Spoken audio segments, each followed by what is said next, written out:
The night the heater died was the same night everything he believed about strangers, and about himself, quietly fell apart. Snow pressed against the windows like a crowd holding its breath, and in the dim living room, a woman wrapped in a tailored coat leaned closer and whispered words that made him forget how to speak. "Can I slip under your blanket? I just can't get warm." He didn't know her real name then. He didn't know she ran a company that moved markets with a sentence. He only knew his son was asleep down the hall, the power was out, and the cold had found its way into places he didn't know he still had. Earlier that evening, the storm had arrived like a bad decision, fast, loud, and uninvited.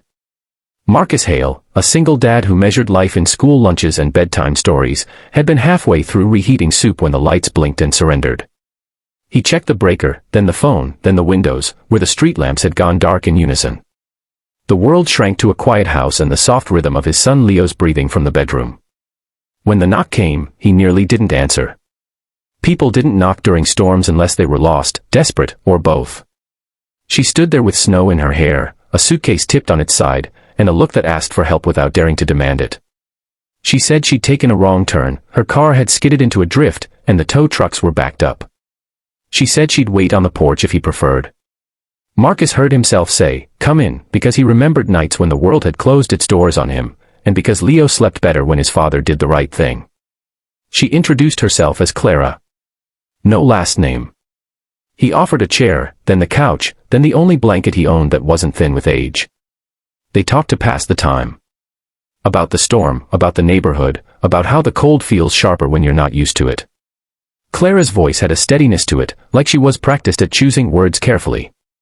Marcus spoke about Leo, about learning to braid hair with YouTube videos, about the way silence can be loud after bedtime. When she laughed, it wasn't the kind that tries to impress, it landed and stayed, warming the room in a way the heater never quite had. The hours stretched. The house grew colder. Marcus piled the blanket over her shoulders and went to check on Leo, tucking him in tighter, whispering promises about pancakes in the morning.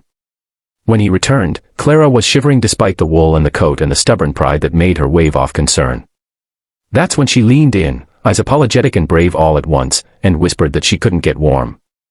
That's when he froze, not because of the cold, but because kindness suddenly felt complicated. He hesitated only long enough to make sure Leo was asleep and the door was shut. Then he sat on the far end of the couch, draped the blanket between them like a treaty, and stared at the wall while the storm argued with the windows. They didn't touch. They didn't need to. The warmth arrived anyway, carried by shared breaths and the understanding that sometimes the safest place in the world is simply near another human being who means no harm. Morning brought light like a promise kept. The power hummed back to life. The storm loosened its grip. Clara's phone buzzed, then buzzed again, and her expression shifted, not to panic, but to purpose. She thanked him for the soup, for the blanket, for the trust. Outside, a sleek car arrived too quietly for its size. A driver opened the door and called her Ms. Rowan. Marcus felt foolish for not having guessed, then felt proud for having not needed to. She left him a card anyway, pressed into his palm with a look that said this wasn't an ending, just a pause. Weeks passed. Life returned to its manageable chaos. Marcus packed lunches, fixed the heater, and told himself that extraordinary nights don't ask for sequels. Then an envelope arrived, heavy with possibility. It was an invitation to an event hosted by Rowan Dynamics, thanking community members who had shown uncommon kindness during the storm. He almost didn't go. Leo insisted, because Leo believed in stories that continue. The ballroom was all glass and quiet confidence. Clara found him across the room before he found her, her smile familiar and unguarded. She introduced him not as a curiosity, not as a charity case, but as a man who had opened his door when it mattered. They talked again, about work this time, about fear and responsibility, about how leadership looks different when you've had to choose between groceries and gas.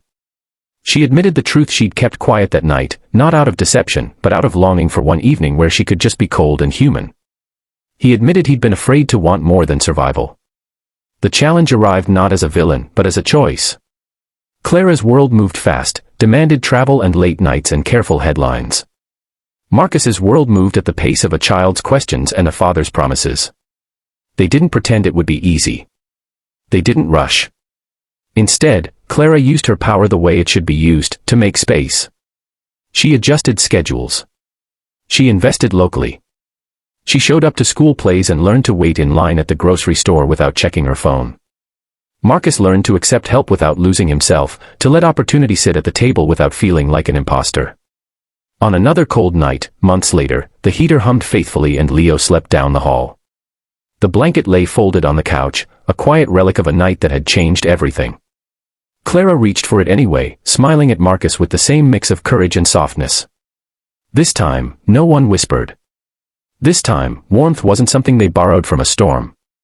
It was something they'd built, patiently, together, proof that the smallest acts of kindness can rewrite the future, and that sometimes, the bravest thing you can do is open the door and trust the cold won't win.